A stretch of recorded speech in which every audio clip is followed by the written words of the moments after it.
Ngayon nga pong bisperas ng Pasko, hindi lang iyang mga hamon at iba pang mga regalo at ang dala ng mga uuwi sa probinsya. Ang ilan sa kanila, lechon naman ang bitbit na galing pa sa La Loma. Mula sa Quezon City, may express report si Mobile Journal Ivan Tarinque. Ivan, kamusta ang bentahan ng mga lechon dyan? Ako, ang sarap naman yung nasa likuran mo.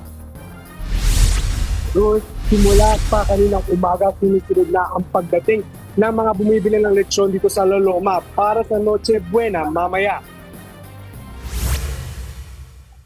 Kaliwat kanan ang nakadisplay ng mga bagong lutong lechon dito sa La Loma.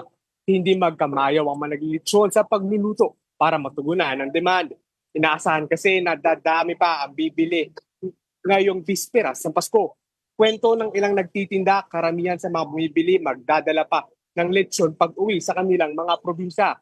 Kaya pagsapit ng hapon hanggang mamayang gabi, asahan na raw na mas mahaba pa ang pila.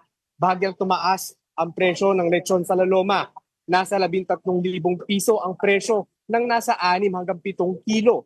Kung ang hanap naman ay budget-friendly, maaari naman bumili ng per kilo na nagsisimula sa 1,500 piso pataas. Aminado ang ilang mamimili na hindi kumpleto ang kanilang Pasko kung walang lechon sa Noche Buena. Minsan lang naman daw kasi ito sa isang taon ng ganitong bonggang salo-salo. Ruth, tiniyak nga ng mga lechonan dito na sapat ang kanilang supply kahit mataas na ang demand ngayong magpapasko. Kung natatandaan mo, Ruth, nagpadya ang kakulangan sa supply at pagtaas ng presyo ng lechon dito sa La Loma nung sinara ang katayan dito sa lugar.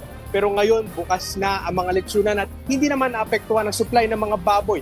Ang kinaibahan nga lang ay manggagaling pa sa mga slaughterhouse sa mga baboy na lilitsunin dito. Samantala, sa mga wala naman ng oras para mag-walk-in, pwede naman daw magpa-deliver at merong additional delivery fee depende sa lugar. Ruth? Yan po ang express report ni Mobile Journal Ivan Tarinque.